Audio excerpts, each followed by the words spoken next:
If Detective Mark Harris hadn't taken that unexpected left turn, he might never have noticed the dog.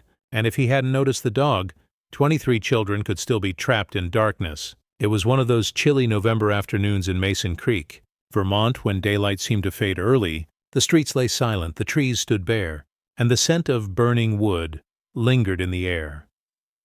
Mark had served on the force for nearly 15 years, the kind of cop who stayed calm under pressure and didn't jump to conclusions. But that day, something unsettled him before he even understood why. He was stopped at a stop sign when he caught sight of it. A large German shepherd with a sable coat rippling in the breeze, sitting on the curb opposite an old, weather-beaten two-story house. The place looked abandoned since the Carter administration, windows clouded with dirt, shingles curling on the roof, porch railing sagging like weary shoulders. But the dog wasn't just hanging around. It was staring. Later, Mark would name him Rex. The dog sat perfectly still, ears perked, amber eyes fixed on the front door as if waiting for it to open. No sniffing, no distraction, just an unblinking stare. Mark rolled down his window. "Hey, buddy," he said softly. The shepherd didn't even blink. The light turned green, and Mark drove off, telling himself it was nothing. Probably belonged to someone nearby, maybe guarding a squirrel stash or just keeping watch. But 3 blocks later, the image of that dog's posture stayed with him. Mark knew working dogs. He'd partnered with canine units before, and this wasn't a random stance. This was focus. The next day, he deliberately took the same route, and there was Rex again. Same spot, same posture, eyes glued to the house. Mark pulled over, stepping into the biting wind. "Where's your owner, pal?"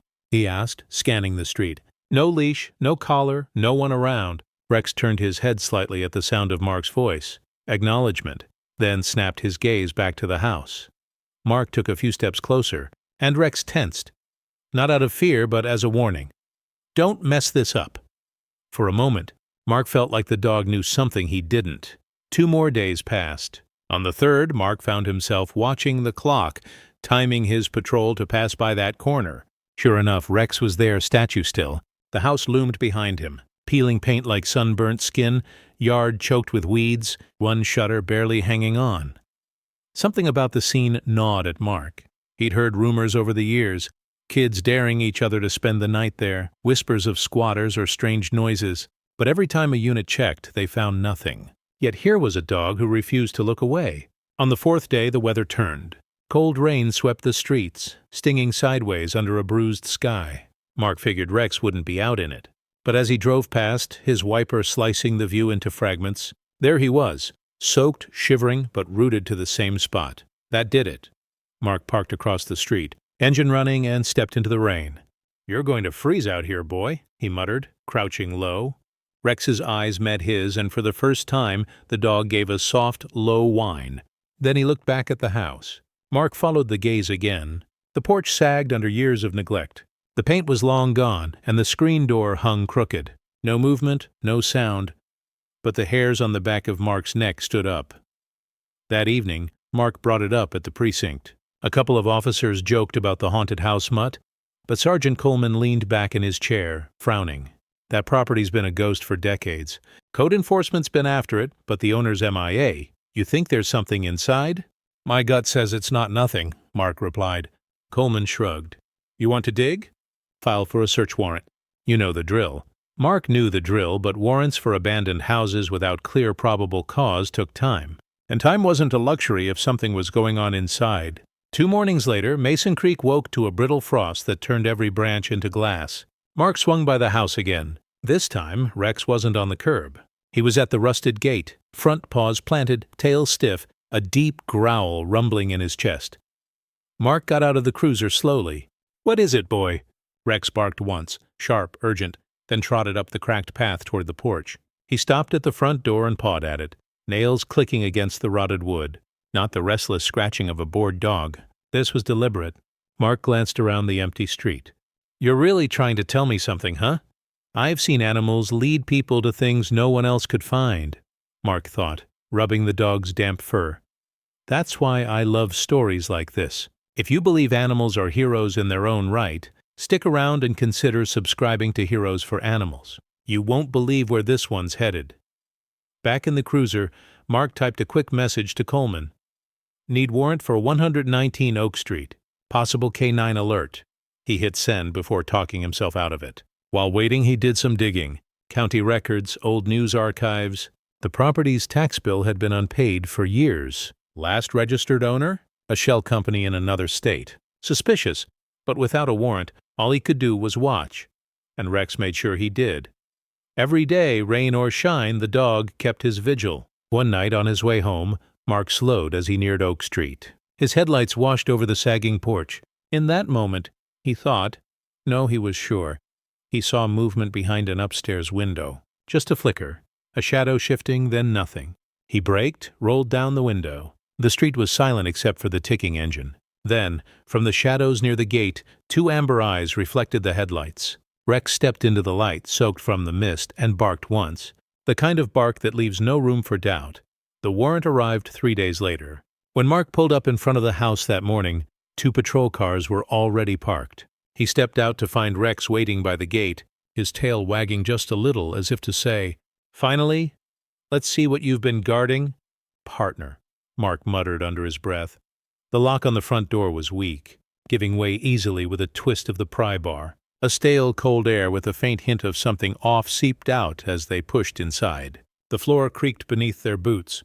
The living room was empty. No furniture, no belongings, just peeling wallpaper and a faint mildew smell. "Clear," Officer Vega called from the kitchen. But Rex wasn't interested in the kitchen. He slipped into the hallway, nose close to the floor, tail stiff. He stopped in front of what looked like a closet door and pawed at it. Mark tried the knob. Locked. "Get me the crowbar," he said over his shoulder. Vega handed it over, and with a grunt, Mark forced the door open. Instead of shelves, a narrow wooden staircase disappeared into darkness. The air coming up was colder, heavier. Rex stepped forward, head low, sniffing the void. Without hesitation, he descended. Mark clicked on his flashlight and followed. The beam swept across damp concrete walls. The basement was bigger than Mark expected, the ceiling low enough that he had to duck. Rex padded ahead, nails clicking on the floor. Halfway across, he stopped at another door. Metal this time, bolted from the outside. His tail was rigid, ears forward, body tense with focus. Mark's stomach tightened. What the hell is this? Vega caught up, shining his light. This isn't up to code. None of this is. Mark placed a hand on the bolt. It was stiff but gave way under pressure. The door creaked open, the sound echoing in the cold darkness. Inside, the flashlight beam barely reached the far wall. Something shifted in the shadows. Mark stepped forward and froze. His breath came out in visible puffs. The temperature seemed to drop another 10 degrees the moment the door swung open. Rex stood in the doorway, muscles tense, head lowered. He didn't bark, just waited, amber eyes flicking between Mark and the darkness beyond. "What is it, boy?" Mark whispered. The light slowly swept the space. The room wasn't small, maybe 20 feet across, but nearly empty. Dust floated in the beam, and somewhere distant water dripped steadily. Vega muttered behind him, "Creepy as hell." They stepped inside. The concrete floor was cracked in places. Rusty pipes snaked along the walls. The air smelled of mildew, dampness, and something Mark couldn't quite place. Rex moved toward the far wall, nails clicking on the floor. He stopped where the concrete looked different, darker, rougher. He sniffed along the seam, then pawed once. Mark frowned. "Vega, shine your light here." The beam revealed what Mark suspected. A second door. This one wasn't metal. It was thick, weathered wood reinforced with horizontal steel bars. It was locked. Mark knelt, running his fingers over the surface. Scratches marred the wood, some shallow, some deep. Not random gouges, but patterns. Lines as if something sharp had been dragged repeatedly over the same spots. Vega shifted uneasily. "You thinking what I'm thinking?" "Yeah," Mark said. "But I hope we're wrong. The lock was old. A heavy, old-fashioned padlock. Not something you picked, but broke." Vega handed over the crowbar. Mark wedged it under the shackle. It groaned, resisted, then snapped with a metallic cry that echoed through the basement. He looked at Rex. "Ready?" Rex sat back on his haunches, tail stiff, eyes locked on the door. When the door swung open, the smell hit them first. Stronger now. Mildew, damp wood, and something beneath it that made the hairs on Mark's arm stand on end.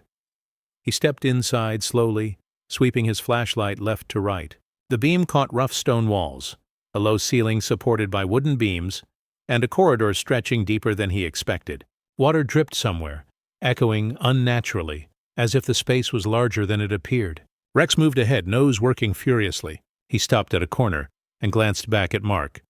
They followed him into a narrow hallway. The walls here were lined with plywood, as if someone had tried to hide what was behind them. At the end of the hallway was another door, lighter wood this time, with a flimsy latch.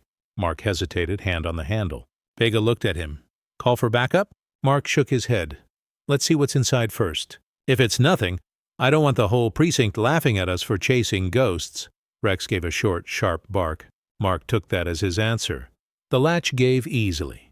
The door creaked inward. His flashlight revealed a small room, 10 by 12 feet at most, empty except for a few broken chairs and a rusted metal cot against the wall.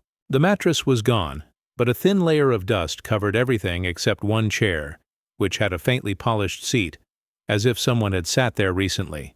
Vega stepped closer. "That dust pattern means someone's been down here." Mark scanned the corners. No footprints.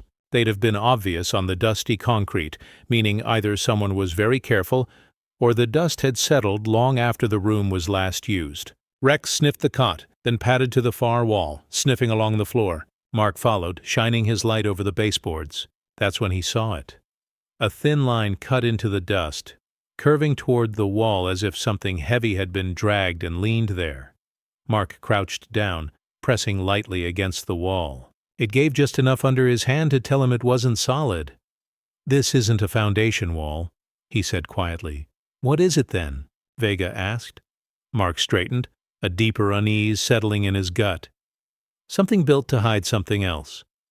They spent the next 15 minutes meticulously searching the basement. Most of it looked like typical neglected storage. Rusted shelves, broken tools, cracked paint cans. But the layout didn't add up. The walls didn't match the footprint of the house above. Somewhere down here, there was more space. Rex was the one who found it. He led them to a corner where an old water heater stood cold and unused. Behind it, the floor was covered with a sheet of plywood. Rex sniffed, pawed once, then sat. Mark and Vega moved the water heater aside, revealing a rough trapdoor cut into the concrete floor. Vega let out a low whistle. "You've got to be kidding me. The trapdoor had no handle." They pried it open with the crowbar, and a rush of cold, damp, stale air hit them. Mark angled his flashlight downward. Narrow wooden stairs disappeared into pitch black. The steps were worn, edges rounded from frequent use. He glanced at Vega. "You armed?" Vega patted his sidearm. "Always." Mark looked at Rex. "Stay close, buddy." They descended. The stairs ended in a hallway carved directly into packed earth. Wooden beams supported the low ceiling, and faint mold crept along the edges. Mark's flashlight caught scuff marks on the ground. Shoe prints, some small, some larger. The hallway ended at another door. This one was steel again, but newer than the others, locked with a thick bolt from the outside. Mark ran his hand over the cold metal. Condensation slicked the surface. Rex's ears pricked forward, nose pressed to the gap beneath the door. He gave a soft whine. Mark's instincts flared. He'd been in situations like this before. Warrants gone sideways fast. But something about this felt different. The cold air, the absolute stillness. Vega's voice was low. "We opening it?" Mark nodded once. He slid the bolt free, the metal squealing against the latch. The sound echoed down the hallway like a warning. When the door swung open, the darkness beyond was complete. Mark stepped inside, flashlight beam cutting through the black. The air was heavier here, damp concrete, stale sweat, and something faintly metallic. The beam caught shapes in the corner, small shapes. Vega came in behind him, light sweeping wider. The shapes resolved into bundles of fabric, a cracked plastic chair, a stack of dented metal trays. Rex moved ahead, tail low, sniffing the air. Then he froze. Mark followed his gaze to the far end of the room. Another door, smaller, almost hidden in shadow. Unlike the others, this one was plain wood, no lock visible. Something about it made the hairs on Mark's arms rise. Vega whispered, "This is too much for just the two of us." Mark didn't answer. He was listening. Behind that small door, faint but unmistakable, came a sound that didn't belong in an empty basement. Quick, almost like a breath or a muffled curl. Rex turned to Mark, eyes wide, ears pricked. He gave a short, urgent whine. Mark's voice was steady, but his pulse pounded. "Okay, buddy. Let's see what's on the other side." He reached for the handle and froze when the sound came again. clearer this time. A voice, small, frightened. Mark's fingers hovered over the worn wooden door's handle. The sound went quiet again, swallowed by the thick, damp air. Vega's flashlight beam trembled as it traced the doorframe. "You heard that too, right?" Mark nodded. "Yeah." Rex stood frozen, weight forward, ears trained on the door. His body language was clear. This mattered. Mark's gut twisted. Years on the job had taught him to trust two things: his instincts and the instincts of a good dog. Right now, both were telling him the same thing. He turned the handle slowly. The wood was worn smooth from use, the latch clicked softly. The door pushed inward with a faint creak, revealing a narrow hallway. It was smaller than the others, narrow enough that Mark's shoulders brushed the walls if he stood dead center. The floor was dirt, uneven, with scattered footprints pressed deep into it. Some were small, too small for an adult. Vega caught sight of them, too. "Kids," he muttered. Mark didn't answer. The thought lodged in his mind like a splinter. The air here was colder, heavier. His flashlight swept ahead, revealing rough wooden partitions on either side of the hall.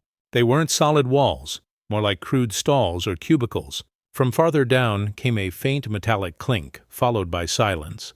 Rex moved forward, breathing audible in the stillness. Every few steps he paused to sniff at the base of a partition before pressing on. They passed the first stall. Empty, just a pile of old blankets in the corner, matted and dusty.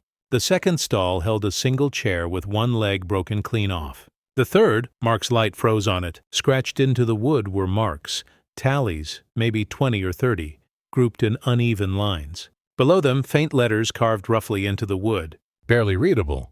"Mom?" Vega let out a slow breath. "What the hell happened down here?" Mark shook his head. "Let's keep moving." Halfway down the hall, the ground dipped slightly. The smell changed. Less mildew, more of that metallic tang that made the back of Mark's throat tighten. The hallway ended at another door. This one was different. Newer wood with a fresh coat of paint, almost out of place in the otherwise decayed basement. Rex stopped in front of the door, sitting back but never breaking his intense stare. Mark crouched beside him. "You've been leading us here all along, haven't you?" Rex let out a small, quiet whine, then glanced up at the handle. Vega stepped forward, voice low and cautious. "We don't have backup yet. Once we open this, there's no turning back." Mark straightened, adrenaline humming through his veins but his hands steady. "We've already crossed that line." He reached out and turned the knob. The door creaked, opened into a larger room, dimly lit by a single bulb hanging from the ceiling. The bulb flickered weakly, casting a trembling yellow glow over the space. Against the far wall stood 3 narrow beds, metal frames with thin, stained mattresses. Nearby, a low table held a metal pitcher and a few cracked cups. On the floor, scattered toys lay abandoned. A small plastic truck missing its wheels, a faded stuffed rabbit, a jigsaw puzzle with warped pieces. The air was warmer here, but the warmth did nothing to ease the chill crawling up Mark's spine. Then came the sound again, a quick intake of breath like someone holding it in for too long.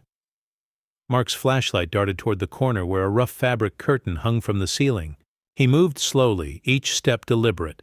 Rex padded silently at his side. Mark reached out, gripping the edge of the fabric, and pulled it back. Nothing. Just another empty stall, a thin blanket folded neatly in the corner. Vega exhaled in relief, but only for a moment. From somewhere behind them, a faint thud echoed. Both men spun, lights sweeping the room. Rex was already moving, nose low, tracking the sound to a section of wall that looked off. The boards there were newer, nailed haphazardly, and a faint draft of warmer air seeped through the gaps. Mark ran his hand along the boards, feeling for movement. One plank shifted under his palm. "Help me with this," he said to Vega. They pried the boards loose one by one until a small opening appeared, just big enough for a child to slip through. Mark shone his light inside. The beam landed on a cramped space barely bigger than a walk-in closet, and in that space, 2 wide eyes stared back at him. The child, maybe 8 years old, crouched low, arms wrapped tightly around their knees. Their hair was tangled, clothes worn thin. For a moment, they didn't move. Then their gaze flicked to Rex, and something in their expression softened. Rex stepped forward, lowering his head to the child's level. He gave the softest, most careful whine Mark had ever heard. The child blinked once, twice, then reached out a trembling hand. Rex didn't move until the hand touched his fur. Then his tail wagged once, slow and gentle. Mark crouched low, voice gentle. "Hey there, you're safe now. We're the police." The child's lips parted but no sound came. They looked from Mark to Vega, then back to Rex. Finally, in a barely audible whisper, they said, "There's more." Mark's chest tightened. More what? The child swallowed hard. More kids. Vega's eyes met Mark's over the child's head. No words were needed. They both knew this was far bigger than they'd imagined. Mark glanced toward the dark hallway behind them. The rest of the basement suddenly felt alive with possibility. Doors unopened, corners unchecked. He turned back to the child. "Can you show us?"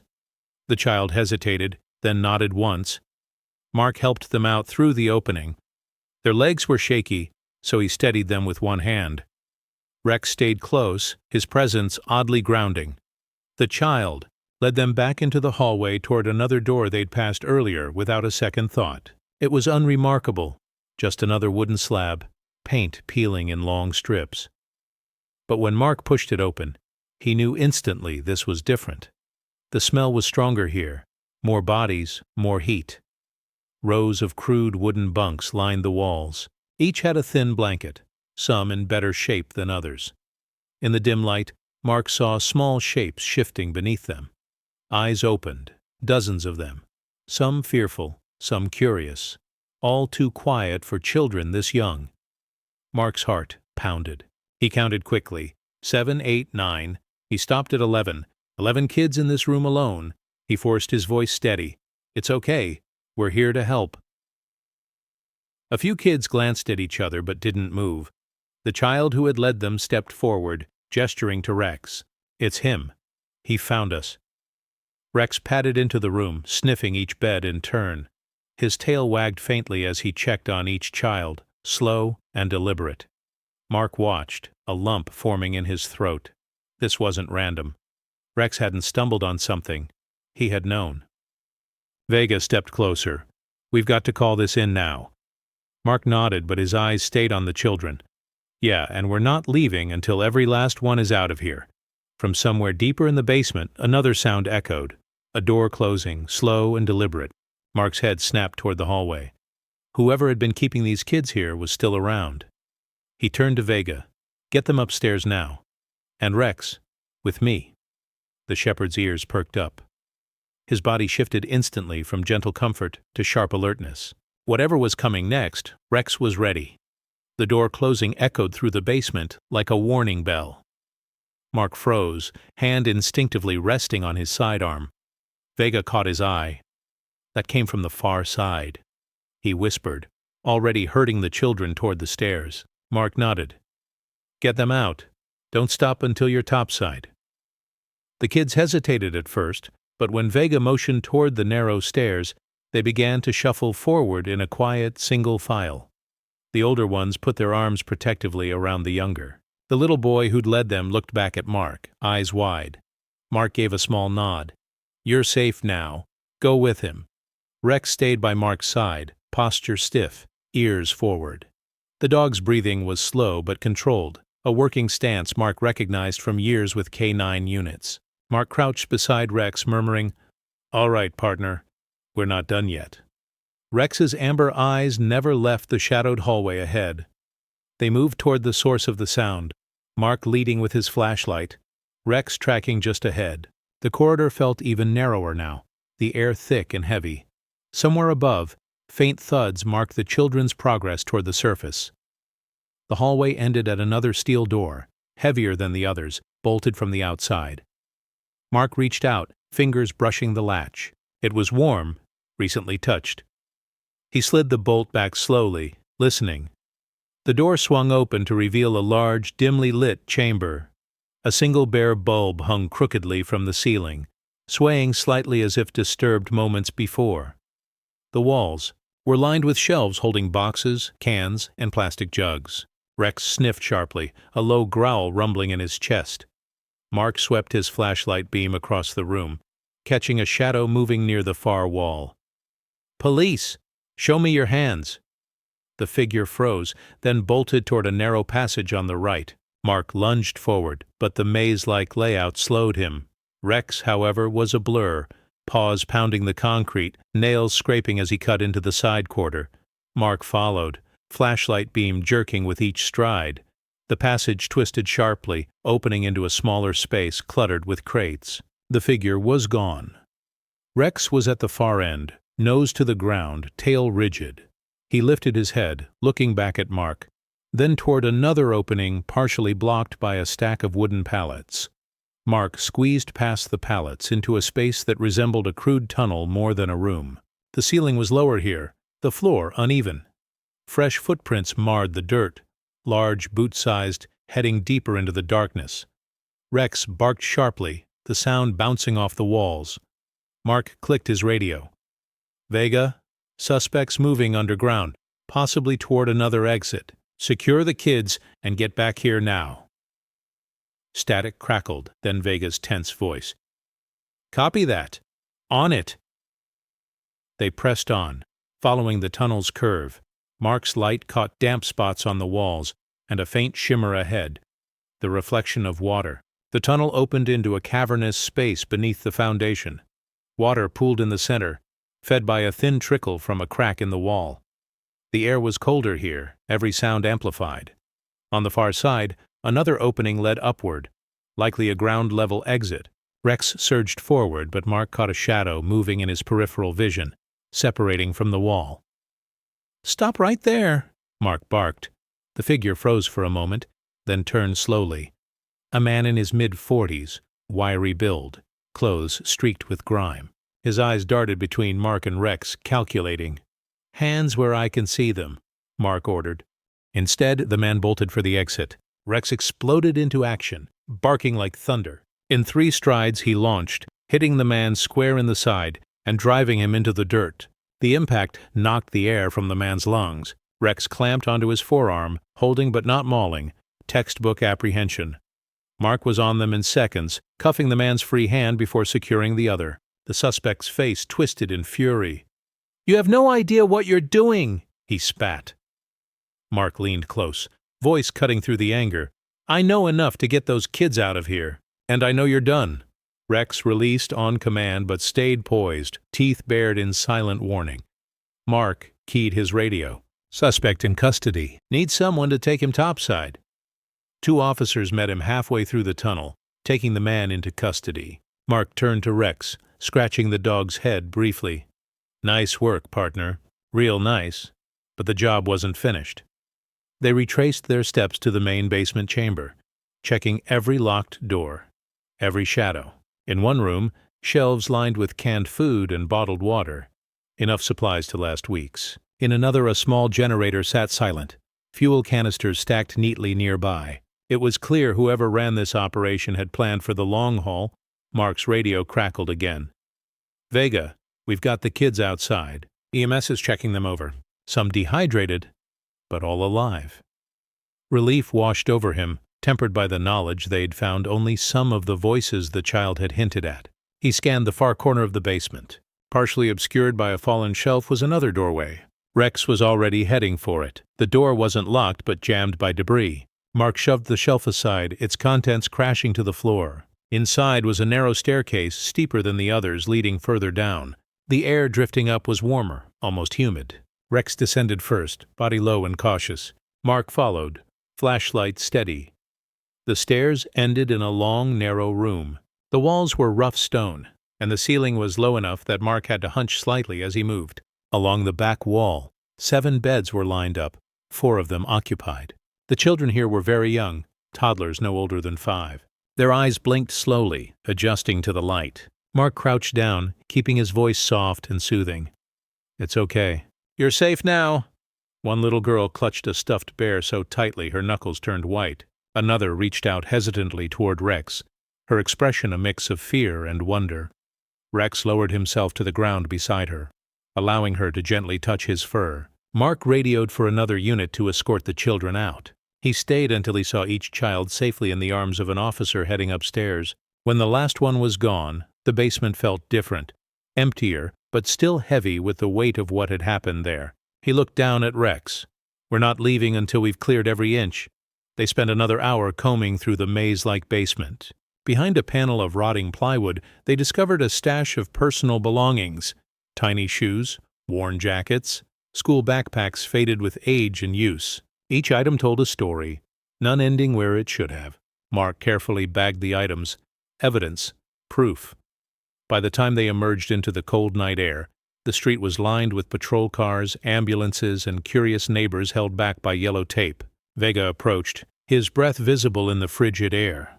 "All accounted for." Mark shook his head. "Not yet. But we've got more than we started with. And we've got the guy." Rex stood between them, scanning the crowd as if still on duty. Mark glanced down at him. "This doesn't happen without you, buddy." Rex's tail wagged once before his gaze returned to the darkened house. The night wasn't over, but the tide had shifted. They were bringing light into the shadows, one step at a time. Cold air bit at Mark's face as he stepped out of the basement and into the flood of red and blue lights. Paramedics knelt beside bundled children on the curb, wrapping blankets around shivering shoulders, checking small hands for frostbite. Officers moved with quiet urgency, containing the scene but doing so gently. Vega approached again, breath puffing white in the winter air. "That's 17 we've got out so far." Mark's jaw tightened. The kid upstairs said there were more. "We're still short." Rex stood alert between them, amber eyes flicking toward the house's side. Mark crouched beside him. "You think we missed something, partner?" Rex didn't move at first. Then after a beat, he turned sharply toward the side yard and began trotting, nose low. Mark followed, flashlight beam cutting through frost-covered grass. The side yard was narrower here, the ground sloping toward the rear. Half hidden behind overgrown shrubs was a section of foundation that looked different. Newer concrete poured against old stone. Rex sniffed along the seam, then sat, glancing back at Mark. Mark stepped closer, running his gloved hand over the surface. "Vega," he called quietly. His partner joined him, crouching low. "That's not original." "No," Mark agreed. "And it's hollow." He knocked gently on the slab. The sound was dull but echoed beneath it, like tapping on the lid of a crate. They moved quickly. 2 more officers arrived with pry bars and a sledgehammer. The first swing rang out like a gunshot in the cold night. Concrete cracked, dust spilling into the air. Rex backed up, ears pinned against the noise, but never took his eyes off the spot. After 10 minutes of pounding and chiseling, the slab gave way, revealing a narrow crawl space behind it. A rush of warm, stale air poured out. Mark dropped to his hands and knees, shining his flashlight inside. The beam cut across a dirt floor, wooden support beams, and farther back, what looked like another doorway. "I'm going in," he said. Vega frowned. "You sure?" "That thing's barely wide enough for you." "Then it's perfect for kids," Mark replied. He slid inside, feeling the cold earth under his palms, the ceiling pressing low enough to force a crawl. Rex followed close behind, body low but movement confident. The crawl space ended at a short set of wooden steps leading up to a plain plywood door. It wasn't locked, just wedged shut with a metal rod. Mark worked it loose. The scrape of metal against wood loud in the silence. He pushed the door open slowly. The beam of Mark's flashlight swept across the room and came to a halt. It was larger than he'd anticipated. The walls were made of rough wooden planks, and the ceiling sloped low, but it was clear someone had been living here. Along one wall, 6 small beds were lined up, each covered with a thin blanket. In the far corner, a stack of cardboard boxes served as makeshift shelves, holding clothes and shoes. In the center of the room, a group of children sat close together, their faces pale in the dim light. The oldest looked no older than 12, the youngest barely 3. Mark knelt down, lowering the flashlight so it wouldn't shine directly in their eyes. "Hey," he said softly. "My name's Mark. We're here to get you out." For a moment no one moved. Then a boy with dark hair and tired eyes spoke up. "Where's the man?" "He's not coming back," Mark assured him. "You're safe now." Rex stepped forward, tail wagging low, and gently sniffed the nearest child. The tension in the room eased just a little. One little girl reached out, brushing her fingers over Rex's fur.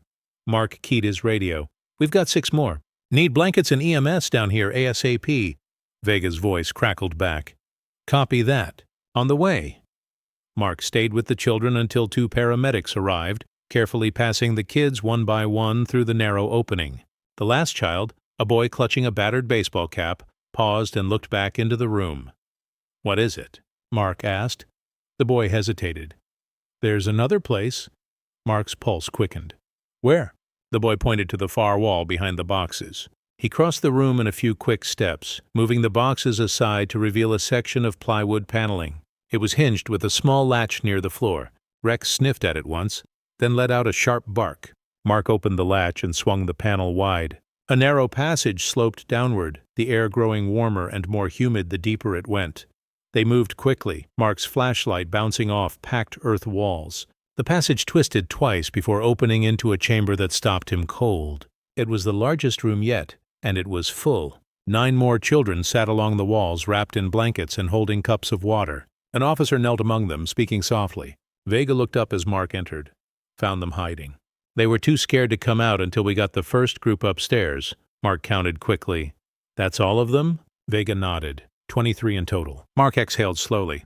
The weight of the night pressed down on him, relief tangled with a cold fury at what these children had endured. He glanced at Rex, who moved gently from child to child, sniffing softly, his tail swaying in that slow, careful way of a dog who knows when to be gentle. One little boy wrapped his arms around Rex's neck and didn't let go. It took nearly an hour to get everyone upstairs. Paramedics worked steadily, checking vitals, handing out warm drinks, and tucking blankets tighter around small shoulders. Neighbors watched from behind the police tape, their faces pale in the glow of emergency lights. Mark stood at the edge of the scene, taking it all in. The children safe in the backs of ambulances, the suspect being loaded into a squad car, Vega giving a statement to a local reporter. Rex sat beside him, finally resting after hours of work. You did good tonight, Mark said quietly, scratching behind Rex's ears. The dog leaned into the touch, then turned his gaze toward the dark silhouette of the house. Mark followed his eyes. Yeah, he said softly. That place won't hold anyone ever again. As the last ambulance pulled away, the scene began to quiet. Officers packed up their gear. Crime scene tape fluttered in the cold wind, and the chill crept back into Mark's bones. Vega approached, hands buried deep in his jacket pockets. We got them all. 23, not a single one missing. Mark nodded, relief washing over him. That's the number I wanted to hear. As they made their way toward the cruiser, Rex trotted a few steps ahead, his ears relaxed, tail swinging in a slow, tired rhythm. Mark knew this night would stay with him for the rest of his career. Not for the arrest, not for the mountain of paperwork waiting in the morning, but for the image of Rex leading them, step by step, to every locked door and hidden passage, until no child was left in the dark. 3 days after the rescue, Mason Creek was still buzzing. You couldn't walk into the diner without overhearing fragments of the story. How the police found the children, how many there were, the stranger who'd kept them hidden right under everyone's nose. But for Mark Harris, it wasn't the noise that lingered. It was the silence, the thick, still moments in the basement, where the children's wide eyes spoke what their voices could not. Now Mark sat at his kitchen table, coffee cooling in front of him, early morning light slanting across the floor. Rex lay stretched out at his feet, chest rising and falling in a steady rhythm. The shepherd hadn't left his side since that night. A knock rattled the front door. Mark pushed back his chair and opened it to find Vega, hands full. 2 paper cups of coffee in one hand, a folded newspaper tucked under his arm. Figured you could use the caffeine, Vega said, stepping inside without waiting for an invitation. Mark smirked. You're not wrong. Vega dropped the paper on the table. The front page featured a full-color photo of Rex sitting on the sidewalk that night, a blanket draped around his shoulders, 2 children leaning into him. The headline read, Hero Canine Helps Save 23. Mark stared at the image for a long moment. That's going to be the picture people remember. They should, Vega said, settling into a chair. He earned it. Rex lifted his head at the sound of his name, then settled back down. The day unfolded slowly. Reporters called. A TV crew requested an interview. Mark turned most down. He wasn't interested in turning the case into a media circus. The children needed privacy, not flashbulbs. Still, there were meetings. The mayor wanted to present commendations. The school board sent a thank you letter. A church group organized a clothing drive. Everywhere he went, people stopped him to ask about Rex. By late afternoon, Mark finally made it to the station. The lobby buzzed with activity, donors dropping off toys, blankets, gift cards. Mark spotted the front desk officer stacking boxes neatly. In the corner, one of the rescued children sat quietly with a social worker coloring. The little boy who'd first told Mark there were more kids looked up, spotted Rex, and broke into a grin. "Rex!" he called. The dog trotted over, tail wagging, and sat before the boy. The child wrapped both arms around Rex's neck, holding on for a few seconds before pulling back. "You doing okay?" Mark asked. The boy nodded. "They gave me new shoes." He stuck out a sneakered foot like proof. "That's good," Mark said. "You deserve them." The boy leaned in, voice dropping. "I wasn't scared when you came, because Rex was there." Mark felt his throat tighten. "Yeah," he said softly. "Me too, kiddo." Later that evening, Mark drove home along the winding back road that cut through the edge of town. The air smelled of wood smoke and the faint sweetness of fallen leaves. Rex sat in the passenger seat, head out the window, ears flapping in the breeze. The shepherd seemed lighter now, the tension gone from his posture. Mark thought back to the moment he'd first seen him sitting in the rain outside that old house. How easily it could have been missed.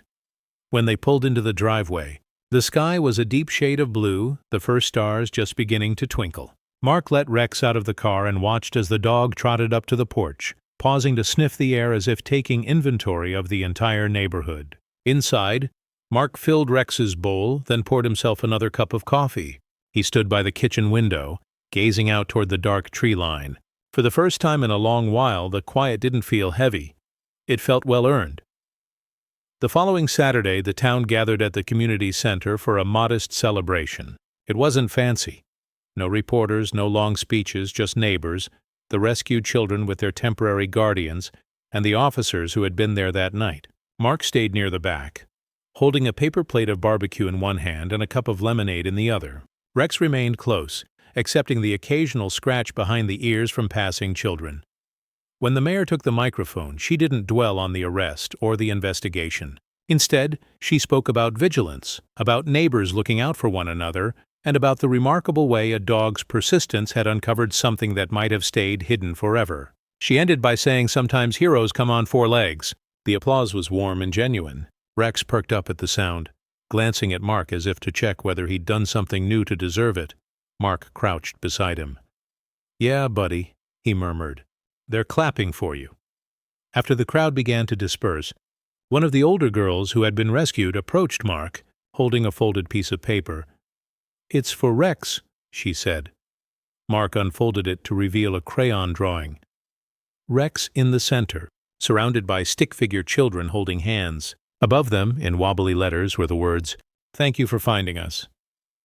Mark swallowed hard. "He's going to keep this forever," he said.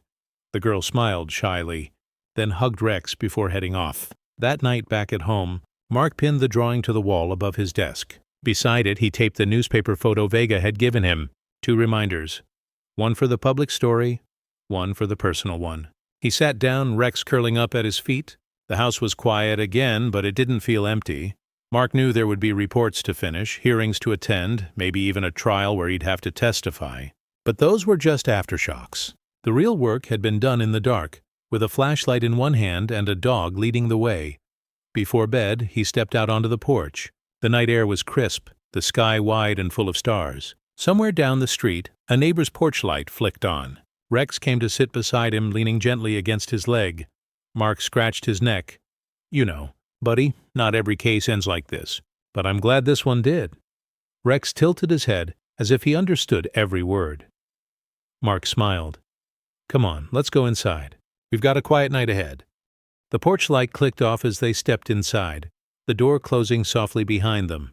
The old house at the edge of town was boarded up now, a crime scene until the courts and lawyers finished their work. But in the small, warm kitchen of Mark's home, with Rex stretched out on the rug, the only thing that mattered was that the darkness had been broken once and for all. Winter in Mason Creek had a way of slowing everything down. Snow softened the streets, the diner kept the coffee hot, and the town seemed to breathe a little easier now that the nightmare was over. For Mark Harris, the days since the rescue had been a mix of paperwork, court preparation, and quiet moments that caught him off guard. A child's drawing left in his mailbox. A thank you note from a family he'd never met. A stranger picking up his coffee tab with nothing more than a nod. And always, there was Rex. The shepherd had become a local celebrity, though he didn't seem to notice. When they walked through town, people stopped to greet him. Children ran up to hug him, and shopkeepers slipped him treats under the counter. Mark noticed something else, too. Rex had stopped scanning the shadows. No more tense postures, no more fixed stares at the edges of yards. He seemed lighter, his work done. But every now and then, if they passed the old Miller house, now boarded up and waiting for demolition, Rex's ears would perk, and he'd glance at it for just a moment before moving on. One afternoon, about a month after the rescue, Mark received a call from the social worker handling the children's cases. "They're all placed now," she said. "Some with relatives, some with foster families. Every one of them is in a safe home." Mark closed his eyes for a moment. "That's good to hear." "They still talk about him, you know," she added. "The dog. They ask about him all the time." Mark smiled. "Tell them he's doing just fine." The following Saturday, Mark and Rex drove out to the community center. A few of the children were there for an art activity, and when they spotted Rex, the room seemed to brighten. One by one they approached, some shy, some bold, to pet him and bury their faces in his soft fur. Rex took it all in stride, his tail wagging in a slow, steady rhythm. The little boy who had first whispered, "There's more," climbed into Mark's lap and stayed there until his foster mother arrived to pick him up. That night, Mark sat at his desk, gazing at the newspaper photo and the crayon drawing pinned side by side on the wall. He thought about how close it had come to becoming just another unsolved mystery, another dark story that never saw the light of day. And he thought about how it had all begun, with a dog sitting in the rain, refusing to look away. As winter gave way to spring, the trial commenced. The man arrested that night faced multiple charges: kidnapping, unlawful confinement, and abuse. The courtroom was tense, but the evidence was overwhelming. Mark testified, as did Vega, along with several of the older children, their voices steady as they recounted the locked rooms, the hidden passages, and the long days without sunlight. Rex, of course, didn't testify, but his role was clear in every account. When the guilty verdict was delivered, it felt like a weight lifted from the entire town. That evening, Mark drove to a quiet overlook above Mason Creek. The valley spread out below, the town's lights glowing warmly in the dusk. Rex sat beside him, their breath mingling in the cool air. "You did it, buddy," Mark said softly. "We both did." Rex turned his head, amber eyes meeting Mark's for a moment before returning to the view. By summer, the old Miller house was gone, demolished and cleared down to bare earth. The town voted to transform the lot into a small park, complete with a plaque honoring the bravery of the children rescued there and the dog whose loyalty ensured they would never be forgotten. On the day of the unveiling, the children who could attend stood together in the sunshine, some holding hands, others holding on to Rex. Mark stayed at the edge of the crowd, but when the mayor finished her speech, she beckoned him forward. "This town owes a debt," she said, addressing Officer Mark Harris and Rex. The applause was warm, but Mark's eyes remained on the children and on Rex, who sat calmly in the grass, tail thumping softly against the ground. Life settled into its usual rhythm after that. Mark returned to his regular cases, traffic stops, neighbor disputes, the everyday flow of small-town life, but nothing felt quite the same. Some nights, sitting on the porch with Rex at his feet, he'd think about the echoes of those basement hallways, the quiet courage of the children, and the way Rex had moved without hesitation toward every locked door. And he'd remember that in the end, it wasn't a flashy lead or a lucky break that solved the case. It was persistence. A dog who simply refused to give up,